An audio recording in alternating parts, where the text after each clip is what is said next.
Hello everyone. तो कैसे हैं भाई आप सब लोग? नीट के 10 टू 15 डेज बचे हैं। मैं उम्मीद करता हूँ कि आपकी तैयारी बहुत ही बढ़िया चल रही होगी। अपना जोश बरकरार रखें, बस 10 से 15 दिनों की बात है। तो इसी लिस्ट में मैं आज रिप्रोडक्टिव हेल्थ का वन शॉट लेके आया हूँ। तो इस प्रकार है कि जिसमें एनसीईआरटी की हर एक लाइन, नीट की पीवाईक्यू सब कुछ निचोड़ के एक ही 25 टू 30 मिनट्स के अंदर ये चैप्टर बहुत बढ़िया हो सकता है। इससे कम टाइम के अंदर इसको कंप्लीट कर लें। तो आप इसी चैप्टर को 2x पे देख के या जैसे भी 25 टू 30 मिनट्स के टाइम देकर के बेहतरीन तरीके से रिवाइज करें, ताकि आपके हर साल की तरह इस बार भी 2 टू 3 क्वेश्चन इस चैप्टर से आने वाले हैं। तो उनको कंप्लीट करें और अपने 10 से 15 मार्क्स कंप्लीट इसी चैप्टर से कवर कर ले। ठीक है, तो स्टार्ट करने वाले हैं रिप्रोडक्टिव हेल्थ। रिप्रोडक्टिव हेल्थ का मतलब क्या है? आपको जैसा सबको पता भी है कि हेल्थ मतलब reproductive health organ with normal function. जो रिप्रोडक्टिव ऑर्गन्स है वो हेल्थी और उनके फंक्शन बिल्कुल नॉर्मल होने चाहिए। ये नॉर्मल डेफिनेशन है, बट डब्ल्यूएचओ के अकॉर्डिंग जो रिप्रोडक्टिव हेल्थ या हेल्थ की डिफाइन कैसे दी गई वो है कि physical, behaviour, emotional and social wellbeings. इसकी जो बहुत अच्छे लेवल पे जो डिफाइन है वो यही कि फिजिकल, बिहेवियर, इमोशनल और सोशल वेलबींग्स, ये चारों तरह से अगर कोई फिट है तो रिप्रोडक्टिव हेल्थ की डेफिनेशन दी गई। इसी में एनसीईआरटी वो सेम से लिखा हुआ है डब्ल्यू अकॉर्डिंग। और दूसरा इसमें लिखा गया है कि रिप्रोडक्टिव हेल्थ के प्लान और प्रोग्राम के लिए नेशनल लेवल पे जो इंडिया फर्स्ट कंट्री था जिसने reproductive health as a social goal के रूप में लिया। And this reproductive health is a social goal और this programme called family planning programme initiate at 1951। Family planning जो प्रोग्राम है वो इंडिया के द्वारा वर्ल्ड में सबसे पहले लागू किया गया था 1951 के अंदर। ये क्वेश्चन यहाँ से डाटाबेस भी बन सकता है। और दूसरी बात इसमें वही दिया गया है कि फैमिली प्लानिंग जो प्रोग्राम है उसको बाद में रिप्रोडक्टिव चाइल्ड हेल्थ केयर जो जिसको आज आरसीएस के नाम से जाना जाता है उसमें कन्वर्ट कर दिया। ये दो इंपॉर्टेंट क्वेश्चन यहाँ से बन सकते हैं। पहला, फैमिली प्लानिंग प्रोग्राम जो 1951 के अंदर वर्ल्ड में सबसे पहले इंडिया के द्वारा स्टेब्लिश किया गया। और दूसरा जो वर्तमान में इसका जो नाम दिया गया है वो reproductive child health care RCS के नाम से जाना जाता है। और बाद में जो एनसीईआरटी के पैराग्राफ में ये लिखा गया कि अपने रिप्रोडक्टिव हेल्थ को बेहतर बनाने के लिए या डिजीज जो संक्रमण फैलते हैं उनसे कैसे रोका जाए, तो वही बात है कि parents, close relative, teachers and friend also a major role in about information introduction of sex education in schools। जो schools है, colleges है या print media के माध्यम से, विजुअल ऑडियो के माध्यम से आप हर एक को एजुकेटेड करें अबाउट रिप्रोडक्टिव हेल्थ। और जो नेक्स्ट इसके अंदर एक इम्पोर्टेंट सा स्टैटिस्टिक्स क्या है जिसमें जो एम्नियोटिक फ्लूइड होता है उससे जो जितने भी जेनेटिक डिसऑर्डर होते हैं उनको आइडेंटिफाई करने के लिए इसका टेस्ट किया जाता था। और आजकल इसके बहुत सारे मिसयूज होने लगे, जैसे सेक्स डिटर्मिनेशन के जैसे अगर फीमेल है तो उसका गर्भपात करवा देना लाइक दिस। ठीक है, नेक्स्ट हम लोग बात करने वाले हैं कि एनसीईआरटी के अंदर बहुत एक अलग डाटा टाइप लिखा गया जो बहुत से कम लोगों को इसमें समझने में प्रॉब्लम सी आती है। तो मैंने बिल्कुल एक शॉर्ट फॉर्म में यहाँ पर लगा दिया गया इसको, ऐसे ध्यान से देखें। वो है कि पॉपुलेशन ग्रोथ। मेनली अपन देखें पॉपुलेशन ग्रोथ किस टाइप से इंडिया के अंदर इंक्रीज हुआ और वर्ल्ड के अंदर इंक्रीज हुआ, इसको आप ध्यान से देखें। पहला है कि इन इंडिया एट इंडिपेंडेंस, यानी जिस स्वतंत्रता के टाइम हिंदुस्तान आजाद हुआ था, भारत आजाद हुआ था, उस टाइम 350 मिलियन जो पॉपुलेशन थी इंडिया के अंदर थी। और बात करें 2000 के टाइम तो क्लोज टू 1 बिलियन, और 2011 के अंदर 1.2 बिलियन तक पॉपुलेशन पहुंच गई। और इसी रेस्पेक्ट में हम लोग वर्ल्ड की बात करें तो वर्ल्ड में 1900 के टाइम ये 2 बिलियन थी और 2000 के समय ये 6 बिलियन हो गई और 2011 में 7.2 बिलियन हो गई। ये बात भी यहीं पर लिखी गई। और population of any country is affected by, यानी पॉपुलेशन किस डाटा से या बात करें किस फैक्टर से अफेक्टेड होती है वो लिख दे। पहली बात बर्थ रेट को सेकंड टर्म में आपको कहते हैं नेटिलिटी। अगर ज्यादा है तो पॉपुलेशन की साइज जाहिर सी बात है ज्यादा होगी।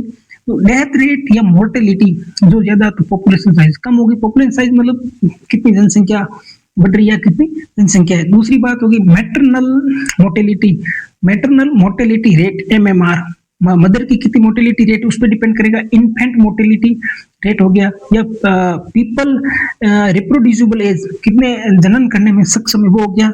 और दूसरा हो गया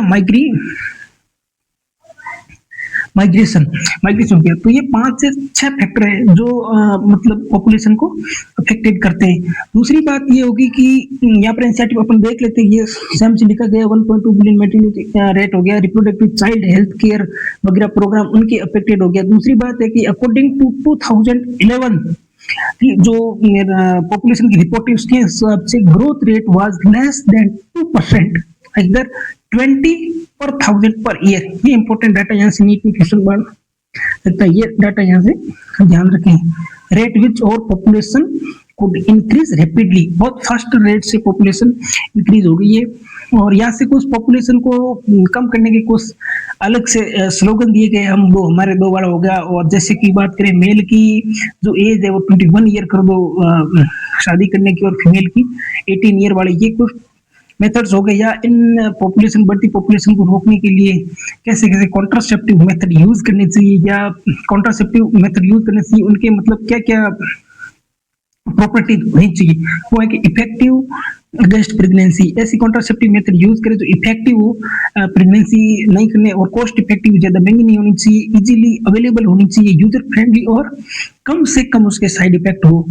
कम से ये जो 5 से 6 इसकी प्रॉपर्टीज है वो होनी चाहिए ताकि इजीली अवेलेबल हो, यूजर फ्रेंडली, कम से कम इसके जो साइड इफेक्ट होने चाहिए ये होने चाहिए। तो इस टाइप के अगर कॉन्ट्रासेप्टिव मेथड यूज करते हैं तो पॉपुलेशन पे अपन मतलब इजीली कंट्रोल कर पाएंगे।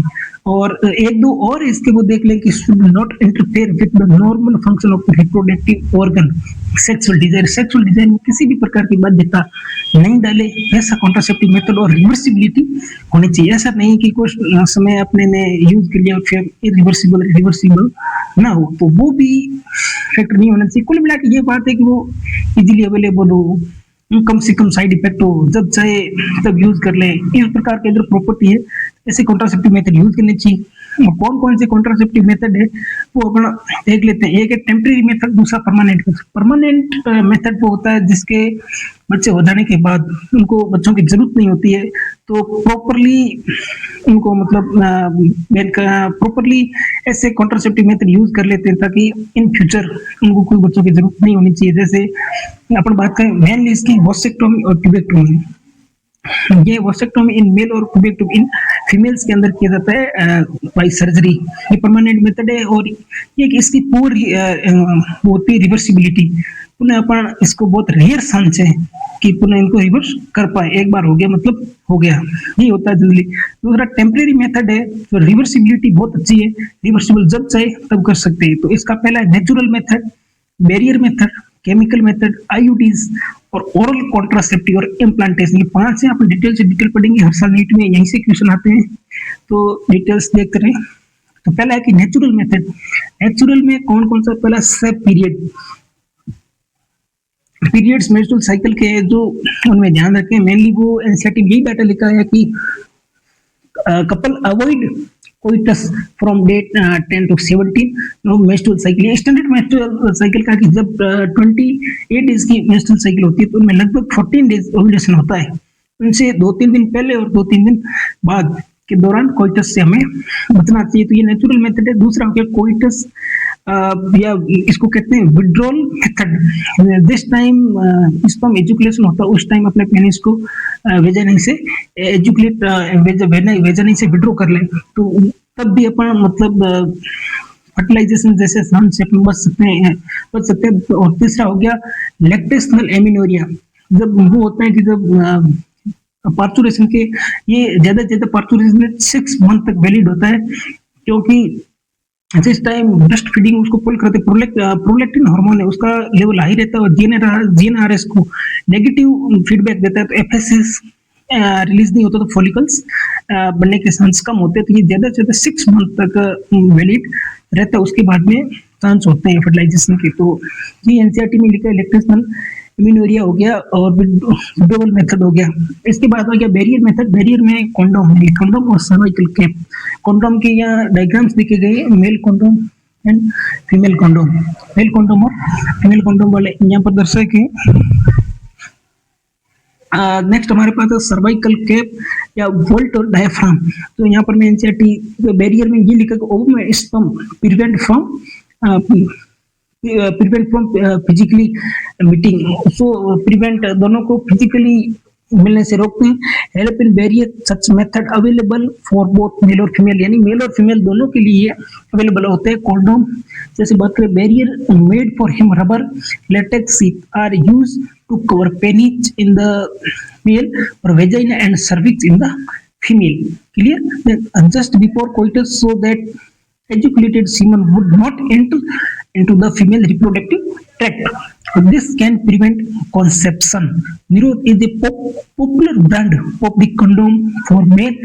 Use of condom has increased in recent year due to additional benefit of protect from ये हो गया STI सेक्सुअल ट्रांसमिटेड डिजीज जैसे एड्स हो गया बोथ मेल और फीमेल। अब बात करें, ये बात वही आ गई कि मेल को कंडोम क्यों यूज करना चाहिए या लोगों ने ज्यादा क्यों कर दी, क्योंकि ये भी सेफ्टी रहती है कि जैसे एड्स हो गया, हेपेटाइटिस बी हो गया, इन तमाम जो ST रिप्रोडक्टिव ट्रांस जो है ना सेक्सुअल ट्रांसमिटेड डिजीज है उनसे बचने के लिए भी ये यूज किया, इसका एक एडिशनल ये फायदा हो गया। अब दूसरा है सर्वाइकल कैप वॉल्स और डायफ्राम, तो ये फीमेल्स के अंदर जनरली यूज किया जाता है। जो डायफ्राम, सर्वाइकल कैप और vaults are also barrier made that insert into female reproductive tract cover cervix during coitus, ठीक है, और they prevent conception by blocking the entry of sperm through cervix. They are reusable, ये ध्यान रखें। और इसके साथ ये जो क्रीम्स हो गए, जेली हो गई, ये यूज लेते हैं। और थर्ड जो मेथड हमारे पास आता है वो IUD इंट्रा यूटेराइन डिवाइसेस से कौन कौन से, सबसे पहले ये रखे इनर्ट या नॉन मेडिकेटेड IUD जो है लिपेस लूप। एग्जांपल याद रखें, यहाँ से हर साल क्वेश्चन आता ही है। इनर्ट और नॉन मेडिकेटेड है, जैसे लिपेस लूप हो गया, कॉपर रिलीजिंग IUD, या इसको ये बहुत फेमस क्वेश्चन है एनटीए का, यहाँ से आएगा ही आएगा। Copper T, copper 7 multi load 375, इसके जो तीन है copper T, copper 7 multi load 375। Inert या नॉन मेडिकेटेड है, इसका है लिपेस लूप। और हार्मोनल क्या है, प्रोजेस्टेड LNG20। यहाँ से क्वेश्चन पक्का है, इस बात को फाइनल मान ले नीट के अंदर कि यहाँ से क्वेश्चन आएगा ही आएगा, इस बात को गारंटी लिख दे।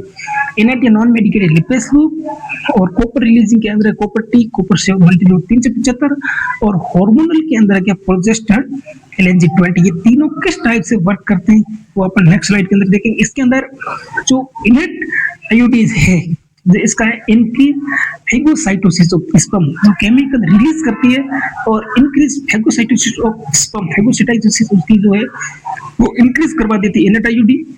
दूसरा हमारे पास है कॉपर रिलीजिंग IUD, यानी reduce sperm motility. Copper releasing IUD है तो स्पर्म की मोटिलिटी है उसको इंक्रीज करवा देती है, reduce sperm motility and increase phagocytosis, it reduce fertilising ability of the sperm. ये कॉपर टी वाला इंपॉर्टेंट याद रखिए, reduce sperm motility, phagocytosis increase कर देते हैं, और reduce fertilising ability of the sperm. और थर्ड है हार्मोनल। हार्मोनल का वही प्रिवेंट प्रेगनेंसी बाय जो सर्वाइकल म्यूकस है उसमें चेंजेस कर देता है, और making uterus unsuitable for implantation. ये ध्यान रखें, हार्मोनल IUD बार बार जो पिल्स वगैरह उनका लमसम इसी के सिमिलर काम होता है, तो हार्मोनल वाले का prevent pregnancy, alteration in cervical mucus, making uterus unsuitable for implantation. और कॉपर वाले का वही हो गया फेगोसाइटोसिस और रिड्यूस फर्टिलाइजिंग एबिलिटी। और फर्स्ट इनर्ट का हो गया increase phagocytosis of the sperm. Clear. और नेक्स्ट हमारे पास ओरल, और ये वाला ये भी नेक्स्ट स्लाइड पे मैंने कवर करता है, वो है ये देख लो ओरल कॉन्ट्रासेप्टिव। इसको अपन पिल्स के नाम से भी जाना जाता है। पिल्स में 2 टाइप्स की होती है, एक नॉन स्टेरॉइडल होती है सहेली, जिसको 7 दिन के यानी 1 वीक में एक बार लिया जाता, वंस इन वीक। और स्टेरॉइडल है, ये 2 टाइप्स की होती है, कंबाइंड पिल्स होती हैं जिसमें प्रोजेस्टेरोन एस्ट्रोजन कंबाइन आते हैं, और दूसरी प्रोजेस्टेरोन की भी होती है। ये इसके जो फंक्शन है ओरल कॉन्ट्रासेप्टिव के, याद रखिए स्टेरॉइडल वाले के, इनके जो फंक्शन है वो याद रखिए प्रिवेंट इम्प्लांटेशन, ये वही एंडोमेट्रियम को ब्रेक कर देती है। दूसरा प्रिवेंट ओव्यूलेशन को रोकती है, और अल्टर सर्वाइकल म्यूकस जो उसकी थिकनिंग करा देती है, मेनली प्रोजेस्टेरोन हार्मोन के द्वारा। ठीक है। और नेक्स्ट हम लोग पहुंचने वाले इसमें कि जो सहेली वंस इन वीक, यानी 1 वीक में एक बार ली जाती है, ये स्टेरॉइडल नहीं होती, नॉन स्टेरॉइडल होती है। इसको ट्रिक से याद रखें, ये नीट 2018 के अंदर भी क्वेश्चन आया था। सीरम की सीरम सीरम एसईआरएम, इसका मतलब selective estrogen receptor modulator, prevent endometrium thickening और फर्दर इम्प्लांटेशन। जो यूट्रस की एंडोमेट्रियम होती है, यूट्रस की एंडोमेट्रियम है, उसमें ये चेंजेस कर देती है और सही नेवर कोज एन ओव्यूलेशन, ये ओव्यूलेशन को नहीं रोकती। जो इम्प्लांटेशन की जो साइट है एंडोमेट्रियम, उसमें चेंजेस कर देती है सही, इसका इंपोर्टेंट। और दूसरी परमानेंट मेथड पे आ गए, इससे पहले थोड़ा एनसीईआरटी देख लेते हैं। वही लिख रखा है कि ये ओरल वाला है, oral administration of small doses either progesterone और प्रोजेस्टेरोन एस्ट्रोजन, यानी कंबाइंड पिल्स होगी। Combine is another contraceptive method used by female, इसको और they use in a form of tablet popularly called known as pills. ठीक है, pills के नाम से pills have taken daily for a period of 21 days, यानी 21 days तक regularly इसको लिया जाता है। Starting with in the first 5 days of menstrual cycle, menstrual cycle के फर्स्ट डे से स्टार्ट किया जाता है आफ्टर गैप ऑफ 7 डेज, 7 दिन। जैसे गैप 21 दिन तक 1 से 21 दिन तक लिया, 7 दिन का गैप, फिर इसी साइकिल को वापस स्टार्ट कर देते हैं। तो वही लिखा गया है कि इसमें कौन कौन से इसके फैक्टर जो अपने यहाँ पर अभी देखे थे। और दूसरा ये इमरजेंसी या जो अनसेफ हो गया, अनसेफ कोइटस हो गया या किसी भी वजह से हो गया, 72 आवर्स के भीतर हमें ये देते हैं, तो वो भी प्रेगनेंसी रोकने के पूरे चांसेस होते हैं। और अब परमानेंट मेथड पे आ गए, वॉसेक्टोमी और ट्यूबेक्टोमी। वॉसेक्टोमी क्या है, जो मेल है उसकी वॉश डिफरेंस को कट करके बांध दिया, और दूसरा है ट्यूबेक्टोमी, जो फैलोपियन ट्यूब्स है उनको कट करके बांध दिया। तो ये डायग्राम भी नीट के अंदर आ सकते हैं, और इसका वही है कि ये इसको मतलब रिवर्सिबल करने के चांसेस बहुत ही कम होते हैं, बहुत रेयर चांसेस को अपन कह सकते हैं। 1 नंबर पे वही बात आ गई, परमानेंट मेथड वॉसेक्टोमी मेल के अंदर, ट्यूबेक्टोमी फीमेल के अंदर बात। नेक्स्ट हमारे पास है side effect of contraceptive method. इनके क्या क्या साइड इफेक्ट्स हो सकते हैं कॉन्ट्रासेप्टिव मेथड के? ये नोजिया हो सकता है, इरेगुलर मेंस्ट्रुअल साइकिल हो सकती है, एब्डोमिनल पेन हो गया, ब्रेस्ट कैंसर, ये तो इंपॉर्टेंट लाइन एनसीईआरटी की क्वेश्चन बन सकता है। नेक्स्ट हम लोग बात करें, ये तो हो गया कंप्लीट। और वो भी है कि थोड़ी एनसीईआरटी लाइन इधर देख ले कि surgical intervention block gamete transport और प्रिवेंट कॉन्सेप्शन, यानी गैमीट के जो परमानेंट मेथड गैमीट के ट्रांसफर को रोक देते हैं, और वही बात होगी कॉन्सेप्शन को रोकते हैं। ठीक है, वॉसेक्टोमी इन मेल्स और tubectomy in the females. Clear? In vasectomy small part of the vas deferens is remove और टाइड अप, रिमूव और मान दिया through a small incision on the scrotum, in the scrotum, and in the tubectomy a small part of the fallopian tube is removed or tied up, or small incision in the abdominal through vagina, या तो abdominal में या फिर vagina के through इनको काट दिया जाता है। These technique are highly effective but their reversibility is very poor. और वही आ गया कि पिल्स के कौन कौन से इसके जो साइड इफेक्ट्स है वो वही देख लिया कि नोजिया हो गया, एब्डोमिनल पेन हो गया, ब्लीडिंग हो गया, इरेगुलर मेंस्ट्रुअल साइकिल हो गया, इवन ब्रेस्ट कैंसर, ये तो तमाम चीजें फिर भी अपन इसको पूरी तरह से रोक नहीं पा रहे। नेक्स्ट हमारा बहुत ही इंपॉर्टेंट जो स्टार्ट होने वाला है, जो medical termination of the pregnancy किया जाता है, दे आर, इसको कहते हैं वॉलेंट्री या इंड्यूस, इच्छित जो होता है वो ये मैक्सिमम जब किया जाता है रेप केस हो गया या फेलियर ऑफ कॉन्ट्रासेप्टिव मेथड हो गया, रिस्क टू मदर या फीटस इन केसेस में हो सकता है, या कोई फीटस ऐसे जेनेटिक डिजीज से हो तो उनको रिस्क रहती है मदर को या उस खुद चाइल्ड को या जो फीटस है उसको प्रॉब्लम रहती है। इन केसेस के अंदर आपको एमटीपी करवाना पड़ता है। तो यहाँ पर एनसीईआरटी ये लिखा है कि medical termination of pregnancy nearly 45 to 50 million MTP are performed in a year all over the world। यानी पूरे विश्व में 45 से 50 मिलियन MTP करवाई जाती हैं पूरे वर्ल्ड के अंदर, और ये 1/5 of total number of pregnancy in a year, यानी पूरे वर्ष में जो 1/5 पार्ट है पूरी प्रेगनेंसी का, उसका जो एमटीपी करवाते हैं जो है 45 से 45 टू 50, 45 टू 50 मिलियन है ना, 45 टू 50 मिलियन एमटीपी करवाई जाती है, जो 1/5 पार्ट है पूरी प्रेगनेंसी का। और ये भारत सरकार के द्वारा इसको 1971 के अंदर लीगलाइज कर दिया था। और ये था कि कंडीशन की एवॉइड इट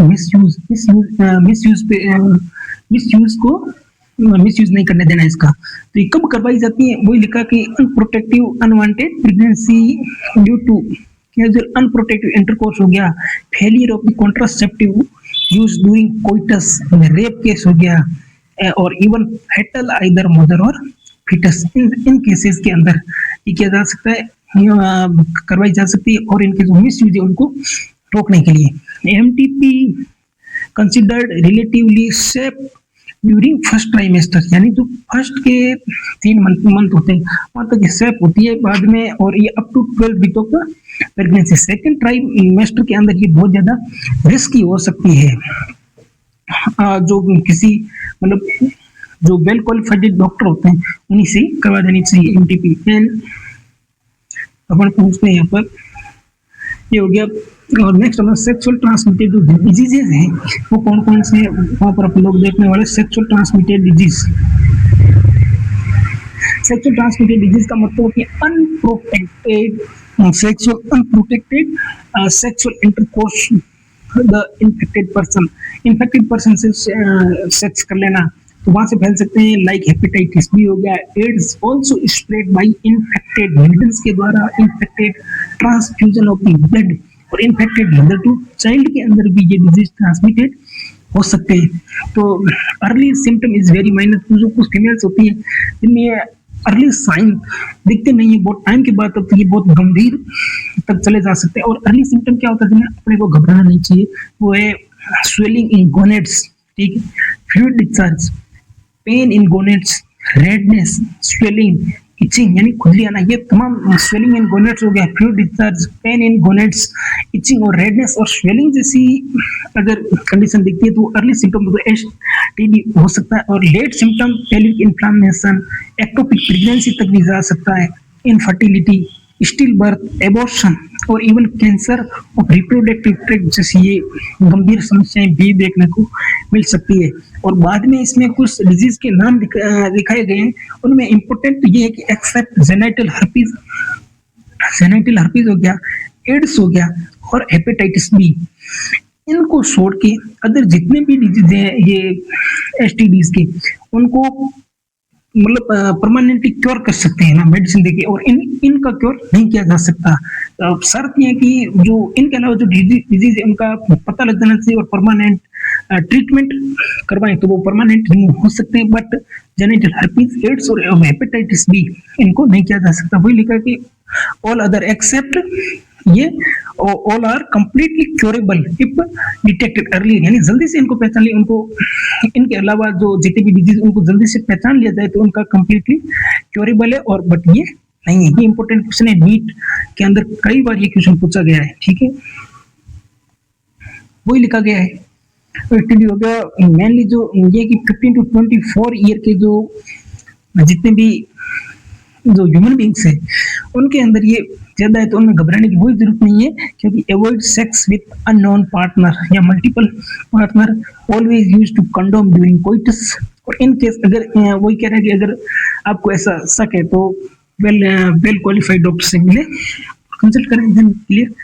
वही ऊपर ये लिखा सेक्सुअल ट्रांसमिटेड डिजीज हो गया, सेक्सुअल ट्रांसमिटेड एसटीआई हो गया, वेनेरियल डिजीज कह सकते हैं, रिप्रोडक्टिव ट्रैक्ट इन्फेक्शन भी कह सकते हैं। और ये जो कुछ इनके डिजीजेस के नाम यहाँ पर दिखाए गए, HIV लीडिंग टू एड्स, वही हो गया। Some infective disease like hepatitis B, HIV can also be transmitted by sharing of injection, needles, surgical instrument, वही सेम लिख दिया, except hepatitis B, genital herpes, HIV infection, other diseases are completely curable. It detect earlier to treat it properly. Early symptom of most these are minor, including itching हो गया, वही बात यहाँ पर clear. इसके बाद हमारा जो टॉपिक है वो इनफर्टिलिटी। इनफर्टिलिटी क्या है वो हम लोग देख लेते हैं। इनफर्टिलिटी कपल्स, ये infertility couples after unprotected coitus for 2 years are still unable to conceive और कॉल्ड इनफर्टिलिटी, यानी 2 वर्ष तक अनप्रोटेक्टेड सेक्स करने के बाद भी वो प्रेगनेंसी होल्ड नहीं कर पाता या कंसीव नहीं कर पाता, तो इनको अपन इनफर्टिलिटी कह सकते हैं या इनफर्टिलिटी कहते हैं। तो एनसीईआरटी की समरी के अंदर लिखी गई लाइन है, क्लियरली याद रखें कि कंप्लीट 2 वर्ष तक अनप्रोटेक्टेड सेक्स करने के बाद अगर कंसीव नहीं कर पाते हैं फीमेल या अपना कंसीव नहीं कर पाते हैं तो वो इनफर्टिलिटी होती है। ये प्रॉब्लम मेल्स के अंदर भी हो सकती है और फीमेल्स के अंदर भी हो सकती है। मेल्स के अंदर लो स्पर्म काउंट हो गया, जैसे ओलिगोस्पर्मिया, इरेक्टल डिसफंक्शन हो गया, स्पर्म की मोटिलिटी में प्रॉब्लम हो सकती है। और फीमेल्स के अंदर जैसे गेमिट का फॉर्मेशन नहीं हो पाना या इम्प्लांटेशन प्रॉपर नहीं हो पाता, ये तमाम चीजें लास्ट स्लाइड में इसको देख लेते हैं। ये है कि इसके लिए टेक्निक बनाई गई है, वो आर्ट का नाम है असिस्टेड रिप्रोडक्टिव टेक्निक से इसकी मदद से अपन इनफर्टिलिटी को दूर कर सकते हैं।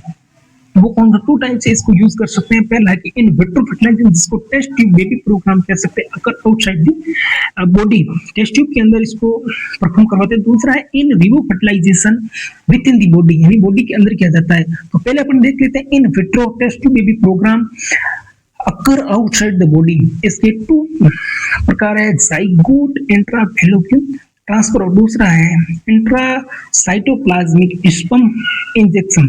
तो इसके अंदर ये किया जाता है, पहला है कि जाइगोट इंट्राफैलोपियन ट्रांसफर, जिसमें अगर किसी में प्रॉब्लम है तो जाइगोट को अपन फैलोपियन ट्यूब के अंदर ट्रांसफर कर लेते हैं, जाइगोट बनाकर के। डोनर या हस्बैंड है, मतलब हस्बैंड के अंदर स्पर्म में क्वालिटी में फर्क हो गया, उसकी मोटिलिटी में फर्क हो गया, या अपन बात करें इरेक्टाइल डिसफंक्शन की प्रॉब्लम है तो हस्बैंड या डोनर या उसकी मतलब स्पर्म की क्वालिटी खराब है, कुछ भी समस्या है तो अपन एआई की मदद से उसका स्पर्म लें या हस्बैंड का स्पर्म लें। और वाइफ या डोनर, वाइफ अगर ऐसी कंडीशन में है कि वो इम्प्लांटेशन तो करवा सकती है बट गैमेट में प्रॉब्लम है तो उस टाइम में अपन डोनर से या सही है तो वाइफ से गैमेट लेके जाइगोट बना देते हैं एम्ब्रियो, और फिर इस एम्ब्रियो को टेस्ट ट्यूब बेबी से एम्ब्रियो ट्रांसफर किया जाता है। अगर 8 सेल स्टेज तक का अगर हमारे पास एम्ब्रियो है तो अपन इसको जाइगोट को फैलोपियन ट्यूब के अंदर ट्रांसफर करेंगे, और 8 सेल से अगर ज्यादा है तो इंट्रायूटेराइन ट्रांसफर, यूट्रस के अंदर इसको हम ट्रांसफर करेंगे। तो ये बात। दूसरा इंट्रासाइटोप्लाज्मिक स्पर्म इंजेक्शन की अपन बात करें तो इसके अंदर using A microneedle sperm is directly injected into the cytoplasm of the वहां पर इसको इंजेक्ट करवा के फिर अपन वही प्रोसेस यूज करते हैं। नेक्स्ट हमारे पास आता है इन विवो वाली बात आती है, जिसके अंदर था गैमीट इंट्राफैलोपियन ट्रांसफर ऑफ द ओवा, और नेक्स्ट हमारे पास एआई यानी आर्टिफिशियल इंसेमिनेशन इन यूट्रस, और इसको कहते हैं इंट्रायूटेराइन इंसेमिनेशन। तो ये बात के लिए ध्यान रखें कि विट्रो के अंदर 2 टाइप से, जाइगोट इंट्राफैलोपियन ट्रांसफर और दूसरा है आईसीएसआई, और इसके अंदर है इन विवो वाले में गैमीट इंट्राफैलोपियन ट्रांसफर या आर्टिफिशियल इंसेमिनेशन, और आर्टिफिशियल इंसेमिनेशन दूसरा नाम ये भी हो सकता है इंट्रायूटेराइन इंसेमिनेशन। Thank you.